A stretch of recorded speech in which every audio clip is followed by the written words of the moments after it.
शिक्षक के पद से रिटायर्ड शिवराज जी अपने गांव में रहते थे। उनका बेटा अमेरिका में रहता था और वह पढ़ाई करने के लिए गया था और वहीं का होकर रह गया।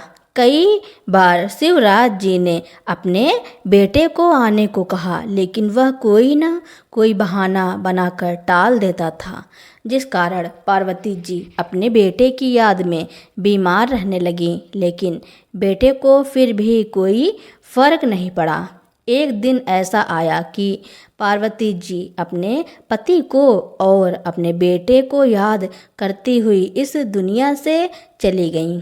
अब बेचारे शिवराज जी ही अकेले रह गए थे।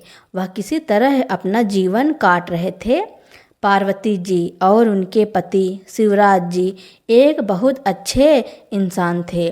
वह चाहते थे कि उनका बेटा पढ़ लिख कर एक अच्छी नौकरी करे और अच्छा इंसान बने। उसकी नौकरी कहीं बाहर लगने के बजाय यहीं आसपास में लग जाए, जिससे कि वह अपने माता पिता के पास रह सके। लेकिन उनके अपने बेटे ने भी उनसे कुछ सपने चुने थे जिन्हें वह पूरा करना चाहता था। वह थोड़ा सा स्वार्थी इंसान था। अपने माता पिता के सामने वह हमेशा यह दिखाता था कि वह उन लोगों के कहे के मुताबिक ही सब काम करेगा, लेकिन पीछे से जो उसका मन करता वह वही काम किया करता। और आखिर उसने अपने स्वार्थ के चलते अपने पिता के साथ कुछ ऐसा किया जिसके बाद वह वापस आने के बाद भी उनसे मिल नहीं पा रहा था और शिवराज जी उसे देखकर बिल्कुल अनजाने जैसा व्यवहार कर रहे थे, जैसे उसे जानने से बिल्कुल मना कर रहे थे, जैसे वह उसे जानते ही ना हो, वह उनका बेटा ही ना हो। आज वे उसे देखकर पहचानने से भी इनकार कर रहे थे। शिवराज जी एक बहुत अच्छे इंसान थे। साथ ही वह सरकारी नौकरी भी किया करते थे, जिससे वह अपने गांव को छोड़कर बाहर शहर में रहा करते थे। शिवराज जी को शहर में रहना बिल्कुल पसंद नहीं था। वह अपने गांव में जाकर रहना चाहते थे। उन्होंने सोचा था कि वह अपने बेटे को पढ़ा लिखा कर एक अच्छा टीचर बनाएंगे और गांव में एक स्कूल खुलवा कर गरीब बच्चों को शिक्षा देंगे। उनके बेटे के तो अपने ही अलग कुछ सपने थे, जिन्हें वह अपने पिता को नहीं बताता था। शिवराज जी की पत्नी भी अपने बेटे के बारे में नहीं जानती थी कि उनका बेटा क्या करना चाहता है। शिवराज जी अब धीरे धीरे बूढ़े हो रहे थे और उनका बेटा अब 12वीं क्लास पास कर चुका था और उसने अच्छे नंबरों से पास किया था। लेकिन वह अमेरिका जाकर अपनी पढ़ाई पूरी करना चाहता था और शिवराज जी चाहते थे कि वह यहीं रहकर अपनी पढ़ाई पूरी करे और फिर गांव जाकर अपना स्कूल खोले। लेकिन उसने अपने पिता शिवराज जी को यह भरोसा दिलाया कि वह शहर में पढ़ाई कर आने के बाद गांव में ही अपना स्कूल खोलेगा और उनके सपनों को पूरा करेगा। उनसे अपनी झूठी बातों में शिवराज जी को फंसा लिया और उन्हें विश्वास दिला दिया कि वह जो कह रहा है वह सही है। इधर शिवराज जी की पत्नी और शिवराज जी अपने बेटे के विदेश जाने की बात को सुनकर बहुत ही उदास होने लगे। लेकिन बेचारे क्या करते, अपने बेटे को कामयाब होते देखना भी तो हर माँ बाप का सपना होता है। इसी तरह वह भी चाहते थे कि उनका बेटा कामयाब हो जाए, जिसके लिए अपने बेटे को खुद से दूर करने के लिए भी राजी हो गए। शिवराज जी की पत्नी अपने बेटे से बहुत प्यार करती थी। इधर आज उनका बेटा विदेश जाने के लिए निकल रहा था। वह सोच रहा था कि एक बार यहाँ से निकलने के बाद देखूंगा मुझे यहाँ आना भी है या नहीं, और पहले एक बार यहाँ से बाहर जाऊं तो सही, यह सोचकर वह घर से निकल गया। उधर शिवराज जी की पत्नी धीरे धीरे अपने बेटे को याद में बीमार रहने लगी। शिवराज जी ने अपने बेटे को बताया भी कि उसकी माँ उसकी याद में भी बहुत बीमार होती जा रही हैं। वह ठीक से न खाती हैं न पीती हैं। एक बार वह अपनी माँ से मिलने के लिए वापस आ जाए और फिर जब वह ठीक हो जाएंगी तो वह वापस चला जाएगा। 1-2 दिन की छुट्टी लेकर वह आ जाए, लेकिन उनके बेटे ने आने से साफ इनकार कर दिया और कहने लगा, मुझे पता है आप दोनों का यह ड्रामा मुझ पर नहीं चलेगा और ना ही मैं अब वापस आने वाला हूँ। आप दोनों तो अपने स्वार्थ में मेरे बारे में सोच ही नहीं रहे, और मेरा क्या अगर मैं एक बार वापस आ गया तो मुझे पता है कि आप मुझे वापस नहीं आने देंगे। और रही बात आपकी या माँ की तबीयत खराब होने की, तो कौन सा मैं कोई डॉक्टर हूँ जो मैं ही आकर उन्हें ठीक करूँगा। दवाई ले लो, डॉक्टर से अच्छे से चेकअप करवा लो। अगर कुछ पैसे चाहिए तो मुझे बता दो, मैं पैसे डलवा दूँगा, लेकिन मेरे पास इतना फालतू समय नहीं है जो मैं तुम लोगों के ऊपर बर्बाद करूं, और मुझे कुछ काम है, मैं बाद में फ़ोन करूंगा। ऐसा कहकर उसने अपने पिता का फ़ोन काट दिया। शिवराज जी तो अपने बेटे की बात सुनकर हैरान हो गए और सदमे में चले गए। थोड़ी देर बाद जब वह कुछ नहीं बोले और फ़ोन को लेकर एकटक देखते रहे, तब उनकी पत्नी बोली, क्या हुआ, क्या कहा उसने? वह आ तो रहा है ना मुझसे मिलने? अब बहुत दिन हो गए उससे मिले, अब मेरा मन नहीं लगता। मुझे बस एक बार उसे देखना है। मेरा बेटा है, एक बार उसे देख लूँगी तो आँखों को सुकून मिल जाएगा, फिर बेशक वह वापस चला जाए। तभी शिवराज जी सपने से जागते हुए बोले, अब तुम्हारा बेटा वापस नहीं आएगा, वह अपने काम में कुछ ज़्यादा ही व्यस्त है, और उसने कहा है कि तुम अपना अच्छे से डॉक्टर से इलाज करा लो, वह बहुत जल्दी ही तुमसे मिलने आएगा। उसने छुट्टी के लिए अप्लाई कर दिया है, लेकिन यहाँ आने में उसे थोड़ा सा टाइम लग रहा है। इसलिए उसकी माँ बोली, जब तक वह नहीं आएगा तब तक मैं कुछ नहीं खाऊंगी। मुझे पता है कि वह बहुत जल्दी आ जाएगा। मेरा बेटा मुझसे बहुत प्यार करता है। तभी शिवराज जी गुस्से में चिल्लाते हुए बोले, क्या बेटा बेटा लगा रखा है? क्या तुम उसे कुछ करने नहीं दोगी? अपने पल्लू से ही बांध कर रखोगी? चुपचाप खाना खा लो और अपनी तबीयत के बारे में सोचो। जब तुम्हारा बेटा तुम्हें इस हालत में देखेगा तो उसे कैसा लगेगा? क्या वह दोबारा वापस आएगा? उनकी पत्नी सोचती हुई बोली, चलो ठीक है, मैं तो खा लूँगी और जल्दी से बिल्कुल ठीक हो जाऊँगी, ताकि मेरा बेटा मुझे लेकर बिल्कुल भी चिंता ना करे। और ऐसा कहकर उन्होंने अपने पति शिवराज जी से कहा कि आप मेरे लिए खाना ले आओ, फिर मुझे दवा भी खानी है। शिवराज जी ने लाकर अपनी पत्नी को खाना और दवा दे दी, और वह खाना खाकर दवा खाकर आराम करने लगी। वह बाहर से तो बिल्कुल ठीक होने का दिखावा कर रही थी, लेकिन अंदर ही अंदर वह अपने बेटे को इतना याद कर रही थी कि वह दवा लेते हुए भी दिन पर दिन और बीमार होती जा रही थी। धीरे धीरे वह डिप्रेशन में जाती जा रही थी, और आखिर एक दिन ऐसा आया कि उनकी मौत हो गई। शिवराज जी को अपनी पत्नी के जाने का बहुत दुख हुआ, साथ ही साथ अपने बेटे का इंतज़ार खत्म हुआ। अपने बेटे को अपनी पत्नी की मौत के बारे में बताया, लेकिन उसने कहा, यह कोई बड़ी बात नहीं है, जो इस दुनिया में आया है उसे जाना भी है। और ऐसा कहकर उसने कहा कि मैं नहीं आ पाऊँगा, आपको जो भी करना है वह सब कर दें, और अगर कुछ पैसों की ज़रूरत हो तो मुझे बता दें, मैं डलवा दूँगा। ऐसा कहकर उसने फिर से फ़ोन काट दिया। अपने बेटे का इतना बदला हुआ रूप देखकर शिवराज जी बहुत दुखी हुए और अपने पुराने दिनों को याद करने लगे। अपने बेटे के बचपन को सोचकर बहुत खुश होने लगे कि कैसे वह उनकी हर एक बात माना करता था।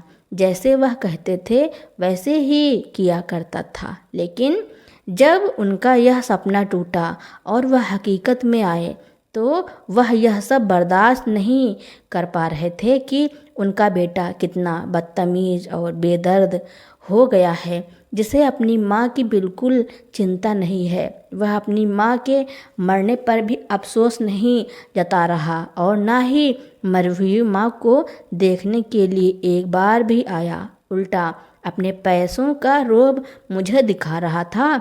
शिवराज जी को यह सब सोचकर बहुत बुरा लग रहा था। तभी उनके एक दोस्त उनसे मिलने आए और शिवराज जी की पत्नी के जाने का शोक जताते हुए बोले, मुझे भाभी जी के बारे में पता चला तो इसलिए मैं तुमसे मिलने चला आया। वह शिवराज जी का बहुत अच्छा दोस्त था। शिवराज जी उसके गले लगकर बहुत रोने लगे और उन्होंने अपने दोस्त को सारी बातें बता दी। शिवराज जी का दोस्त उनके कहने लगा, इतना सब कुछ हो गया और तू आज मुझे यह सब बता रहा है। तूने अपने बेटे के लिए इतना कुछ किया और बदले में तेरे बेटे ने तुझे यह सिला दिया कि आज तुझे छोड़कर विदेश चला गया है और वापस आने का नाम ही नहीं ले रहा। शिवराज जी के बेटे ने उन्हें यह भी नहीं बताया था कि उसने विदेश में ही शादी कर ली है और वह अपने बीवी बच्चों के साथ वहाँ ऐशो आराम की ज़िंदगी जी रहा था और उसे तो यह याद भी नहीं था कि उसके कोई माँ बाप भी हैं। वह वहाँ जाकर खुद को वहीं का मानने लगा था, जैसे उसके अलावा और कोई उसकी दुनिया में है ही नहीं। ना ही उसके माँ बाप, ना ही उसका गांव, ना ही उसके सपने। वह अपनी दुनिया में अपने सपनों को जी रहा था और बहुत खुश था। जब शिवराज जी के दोस्त को शिवराज जी की इस हालत के बारे में पता चला तो उन्हें बहुत दुख हुआ। उन्होंने जाकर शिवराज जी को संभाला और उन्हें एक सुझाव दिया, जिससे शिवराज जी को थोड़ी हिम्मत आई और वह कहने लगे, पर मैं यह सब अकेला नहीं कर सकता, मुझे तुम्हारी ज़रूरत होगी। तब उनके दोस्त ने कहा, मैं तुम्हारे साथ हूँ और चलो अब समय आ गया है तुम्हारे बेटे को सबक सिखाने का, उसे बताने का कि उसने जो किया है वह कितना गलत है। लेकिन उससे पहले हमें तुम्हारे सपने को पूरा करना है और गांव के बच्चों को शिक्षित करना है। जो बच्चे आर्थिक तंगी के कारण पढ़ नहीं पाते, उन बच्चों को पढ़ाना है। अब शिवराज जी ने अपना एक छोटा सा स्कूल शुरू किया, जिसमें उनकी मदद उनके दोस्त ने की। अब तो दोनों दोस्त स्कूल में पढ़ाने लगे। धीरे धीरे स्कूल में ज़्यादा बच्चे आने लगे और वहाँ गांव के प्रधान और जो भी लोग पैसे में ठीक थे, उन लोगों ने उनकी मदद की, जिससे स्कूल अच्छा चलने लगा। और शिवराज जी अपने दोस्त के साथ स्कूल में बहुत अच्छे से बच्चों को पढ़ाने लगे।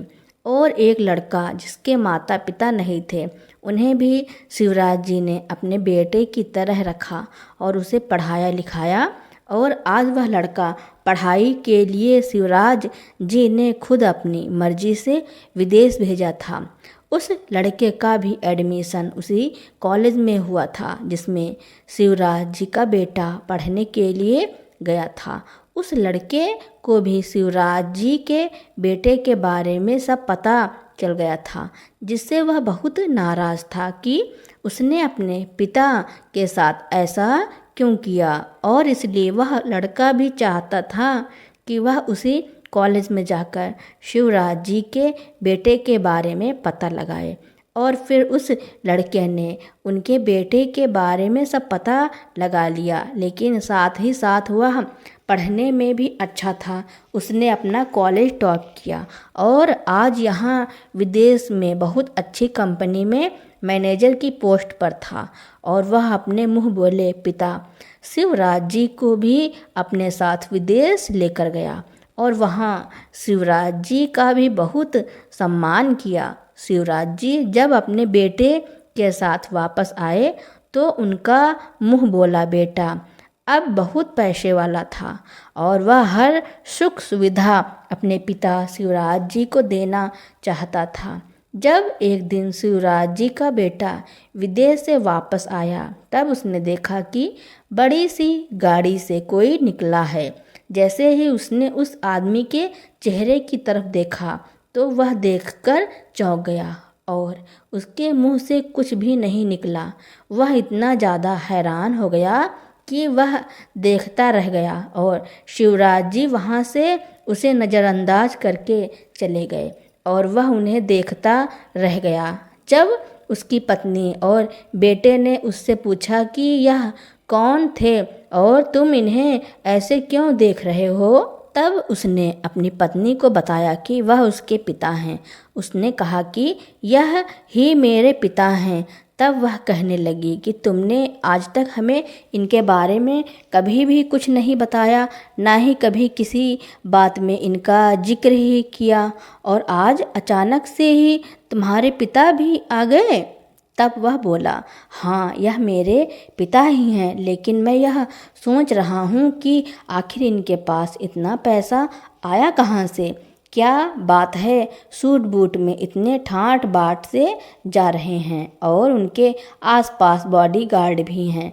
तभी उसकी पत्नी उस पर चिल्लाती हुई बोली जब तुम्हें आज तक अपने पिता की कोई फिक्र नहीं थी तो आज क्यों इतना उतावले हो रहे हो उनके बारे में जानने के लिए। तब वह कहने लगा कि तब उनके पास कुछ नहीं था, लेकिन अब मुझे लगता है कि वह बहुत अमीर हो गए हैं और मैं जानना चाहता हूँ कि वह कहाँ से इतना पैसा लेकर आए जिससे कि उनके इतने ठाठ बाँठ हो गए। तब उनकी पत्नी उस पर चिल्लाने लगी और कहने लगी जब आज तक तुम्हें अपने पिता का होश नहीं था तो आज क्यों उनका जीना हराम करना चाहते हो। जैसे तुम पहले रह रहे थे वैसे ही रहो। तुम्हें आज तक जब अपने माता पिता का कोई ध्यान नहीं था तो आज अचानक से क्यों उनका जीना दुश्वार करना चाहते हो। उनकी खुशहाल ज़िंदगी में क्यों जहर घोलना चाहते हो। उसकी यह बात सुनकर उसका पति उस पर चिल्लाने लगा और कहने लगा तुम्हारा पति हूँ और तुम मेरी तरफदारी करने की जगह मुझ पर गुस्सा कर रही हो। तब उसकी पत्नी बोली तुम मेरे पति हो तो रिश्ते में वह भी मेरे ससुर लगते हैं और जब तुमने ही आज तक उन्हें कोई सुख नहीं दिया तो उनके सुख में भागीदार बनने कैसे चले जाओगे। मैं भी देखती हूँ कि तुम उनके सुखी जीवन को कैसे बर्बाद करते हो। ऐसा कहकर वह गाड़ी में बैठकर जाने लगी और उसका पति भी उसके साथ चला गया। जब शिवराज जी को पता चला कि उनका बेटा उनसे मिलने के लिए उनके घर के बाहर आया है तब शिवराज जी बोले मेरा उससे कोई रिश्ता नहीं है और ना ही मैं उसे जानता हूँ। ऐसा कहकर शिवराज जी ने अपने बेटे से मिलने से इनकार कर दिया। तब शिवराज जी का बेटा बाहर गार्ड से ज़ोर ज़ोर से लड़ने लगा और चिल्लाकर कहने लगा यह मेरे पिता हैं और मैं इनका बेटा हूँ। उसकी यह बातें सुनकर शिवराज जी का मुँह बोला बेटा घर से बाहर आया और जैसे ही उसने देखा कि यही शिवराज जी का नालायक बेटा है जिसने उन्हें छोड़ दिया था, वह गुस्से से घर से बाहर आया और पुलिस बुलाकर उसे अरेस्ट करवाने के लिए कहा। तभी शिवराज जी का बेटा वहाँ से पुलिस का नाम सुनकर भाग गया और कहने लगा कि मैं दोबारा आऊँगा और अपने पिता के साथ इसी घर में रहूँगा और तुम्हें इस घर से निकाल फेंकूँगा। वैसे तुम हो कौन जो मेरे पिता के घर में रह रहे हो।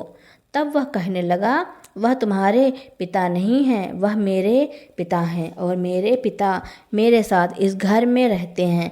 इतना सुनकर वह चौंक गया और वहाँ से भागते भागते बोला, तुम चाहे कुछ भी कह लो, पर वह मेरे ही पिता हैं और इस घर में तो मैं अपना हिस्सा लेकर ही रहूँगा।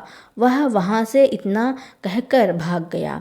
जब वह दोबारा शिवराज जी से मिलने आया तब वहाँ उनका मुंह बोला बोटा नहीं था और वह आकर बोला, पिताजी आप कहाँ चले गए थे? मैंने आपको आकर बहुत ढूंढा और माँ के मरने का मुझे बहुत दुख था, लेकिन मैं काम में व्यस्त होने की वजह से वहाँ नहीं आ पाया था और मुझे अपनी माँ को खोने का बहुत दुख है।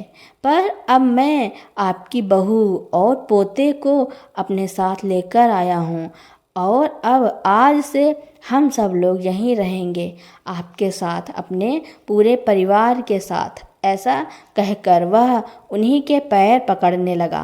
शिवराज जी तब दूर हटते हुए बोले, अरे यह क्या कर रहे हो? तुम कौन हो? मैं तो तुम्हें नहीं जानता। अगर जानता भी होता तो पहचान ही लेता ना, पर मुझे तो तुम्हारा चेहरा याद ही नहीं है, क्योंकि मेरा एक ही बेटा है और वह अभी ऑफिस गया हुआ है। तो तुम भला कहाँ से पैदा हो गए? वह ऐसा कहकर गार्ड को बुलाने लगे। तब उसने शिवराज जी के मुंह पर हाथ रखते हुए कहा, बुढ़े, अगर तू मुझे नहीं अपनाएगा और इस घर में हिस्सा नहीं देगा तो मैं तुझे मार दूंगा। तेरे मरने के बाद तो यह घर मेरा ही हो जाएगा ना। ऐसा कहकर वह शिवराज जी का गला दबाने लगा कि तभी उसकी पत्नी बाहर से भागती हुई अंदर आई और अपने पति के सर पर डंडा मारकर उसने अपने ससुर को उनसे दूर हटाया और कहने लगी, मुझे शक तो पहले ही हो गया था जब तुम घर से यहाँ आए थे, लेकिन मुझे यह नहीं पता था कि तुम जितने ज़्यादा स्वार्थी हो कि पैसों के लालच में आकर अपने ही पिता का खून करने चल दोगे। तुम जैसी खूनी के साथ अब मैं बिल्कुल नहीं रह सकती। और उसने यह कहकर खुद ही पुलिस को फ़ोन कर दिया। पुलिस वहाँ जाकर शिवराज जी के बेटे को लेकर जाने लगी। तब शिवराज जी बोले, ले जाओ इसको मेरी नज़रों से दूर। इसके जैसा नालायक बेटा होने से तो अच्छा है कि किसी को कोई बेटा ही ना हो। और शिवराज जी का मुंह बोला बेटा भी तभी आ गया जब उसे पता चला कि शिवराज जी के बेटे ने उन्हें मारने की कोशिश की है।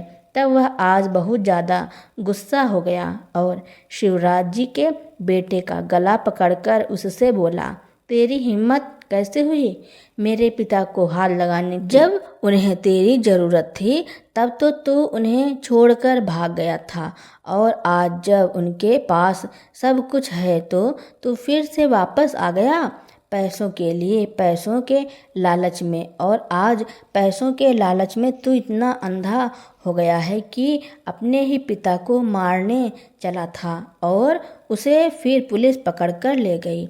अपने पिता की ऐसी हरकत पर उसकी पत्नी भी बहुत ज़्यादा हैरान हुई और बहुत दुखी भी हुई और वह अपने ससुर से माफ़ी मांगने लगी। शिवराज जी को जब अपनी बहू के बारे में पता चला और उन्होंने अपनी बहू स्वाति को देखा, उसके व्यवहार को जानकर शिवराज जी को बहुत खुशी हुई कि उनके बेटे ने कम से कम एक काम तो ढंग का किया है कि स्वाति जैसी अच्छी और संस्कारी लड़की से शादी की है।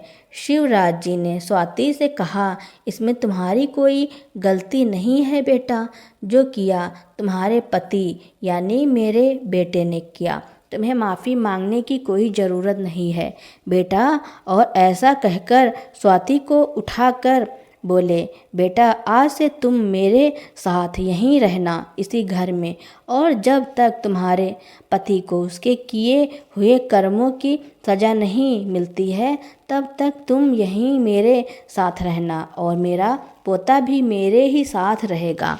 स्वाति ने भी अपने ससुर से वहाँ रहने के लिए हामी भर दी, क्योंकि स्वाति अपने पति के जेल जाने के बाद आखिर कहाँ रहती, क्योंकि वह वहाँ किसी को जानती भी नहीं थी। तो इसलिए वह अपने ससुर के साथ उन्हीं के घर में रहने लगी और शिवराज जी भी अपने पोते और अपने परिवार के साथ खुशी खुशी रहने लगे। उनका सपना उनके सगे बेटे ने तो नहीं, लेकिन उनके मुँह बोले बेटे ने जरूर पूरा करने का वादा किया और आज वह उस स्कूल को बहुत अच्छे से चला रहा है। बेटा 4-5 साल तक जेल की सलाखों के पीछे रहा। जब वह बाहर निकल आया तो वह अपनी पत्नी की तलाश करते करते अपने पिता के घर पहुंच गया। जब वह वहां पहुंचा तो देखा कि उसकी पत्नी वहां और बच्चा वहीं रह रहे थे। वह जाकर अपने पिता से माफ़ी मांगता है और अपनी पत्नी से कहता है कि चलो यहाँ से, अब हम अपने जीवन की नई शुरुआत करते हैं। तब शिवराज जी भी उसे माफ़ कर देते हैं और कहते हैं कि तुम्हें अपना नया जीवन मुबारक हो और अपना जीवन अच्छे से बिताना, और जब भी मेरी ज़रूरत पड़े मैं तुम्हारी हर मदद करने को तैयार हूँ। क्योंकि उन्हें अब लग रहा था कि उनका बेटा बदल गया है। तो दोस्तों, शिवराज जी ने अपने बेटे को सबक सिखाने के लिए जो किया उसके बारे में आपका क्या कहना है और यह स्टोरी आपको कैसी लगी कमेंट में ज़रूर लिखना। मेरी स्टोरी सुनने के लिए आपका बहुत बहुत धन्यवाद। ऐसी ही इंटरेस्टिंग स्टोरियाँ सुनने के लिए मेरे चैनल को लाइक, कमेंट, शेयर, सब्सक्राइब एवं बेल आइकन का बटन दबाना ना भूलना, ताकि मेरी नई नई स्टोरियाँ आप तक पहले ही पहुँचती रहें।